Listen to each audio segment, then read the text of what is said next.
Halo semua, kali ini kita bakal kupas tuntas salah satu bagian yang paling tricky di ujian TOEFL, yaitu soal kata benda.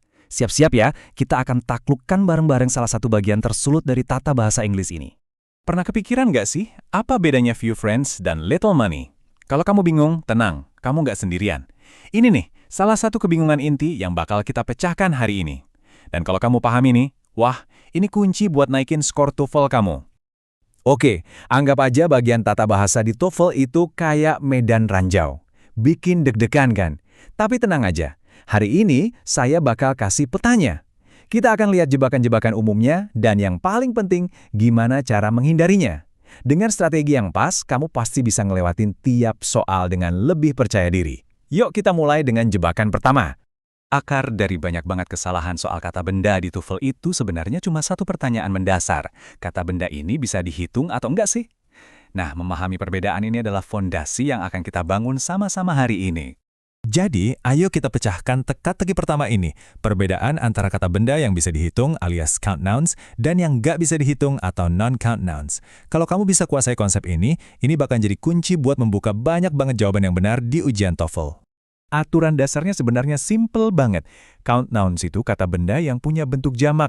Biasanya bisa ditambah s. Misalnya, one book jadi two books.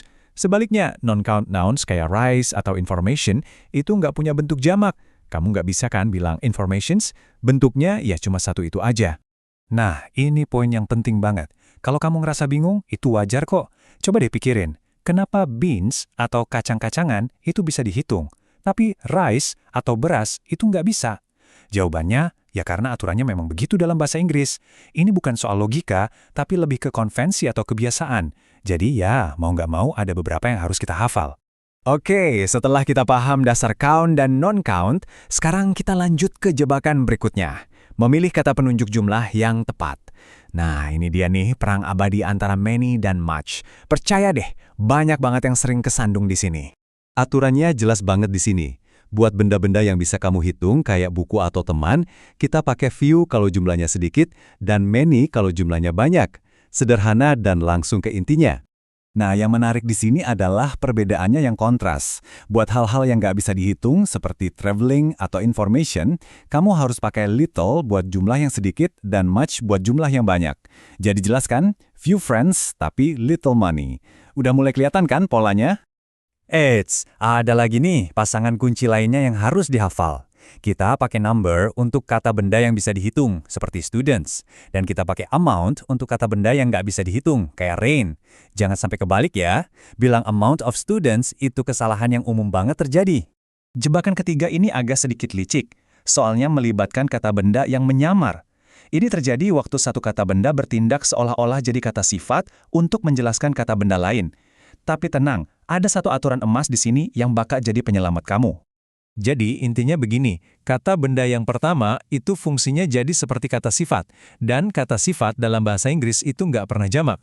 Jadi meskipun kata benda yang kedua itu jamak, kata benda yang pertama harus tetap tunggal, selalu tunggal. Coba lihat contoh ini. Banyak banget orang bikin kesalahan ini karena mereka mikir, kan sepatunya banyak. Tapi kata shoes di sini fungsinya cuma ngejelasin kata store. Dan ini nih, contoh yang pas banget buat nunjukin aturannya. Karena shoe fungsinya sebagai kata sifat untuk store, dia harus tetap dalam bentuk tunggal. Jadi yang benar shoe store, bukan shoes store. Logika yang sama persis berlaku buat kata sifat yang pakai tanda hubung. Kesalahan yang umum banget adalah nambahin s di dalam frasa itu, seperti kata minutes di sini. Versi yang benar menunjukkan kalau setiap kata benda di dalam kata sifat yang ada tanda hubungnya itu harus tunggal. Jadi, yang benar adalah a 3-minute call, a 5-hour class, atau a 10-page report. Pokoknya selalu tunggal. Oke, kita udah bahas semua jebakannya. Sekarang biar ilmunya nempel, ayo kita rangkum semuanya jadi satu rencana yang simple dan bisa langsung kamu pakai pas lagi belajar atau pas ujian nanti. Jadi, ini dia rencana mainnya dalam 3 langkah simple. Pertama, selalu identifikasi, ini kata bendanya bisa dihitung atau enggak. Kedua, cocokkan dengan penanda jumlah yang tepat. Many dan number untuk yang bisa dihitung, much dan amount untuk yang tidak. Dan ketiga, ingat aturan emas. Kalau kata benda berfungsi sebagai kata sifat, dia harus selalu tunggal. Ikuti 3 langkah ini, dan kamu pasti siap. Nah, sekarang giliran kamu untuk coba terapin semua ini.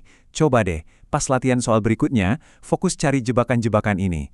Nanti kamu bakal mulai lihat polanya dan bisa menghindari kesalahan umum. Selamat belajar ya!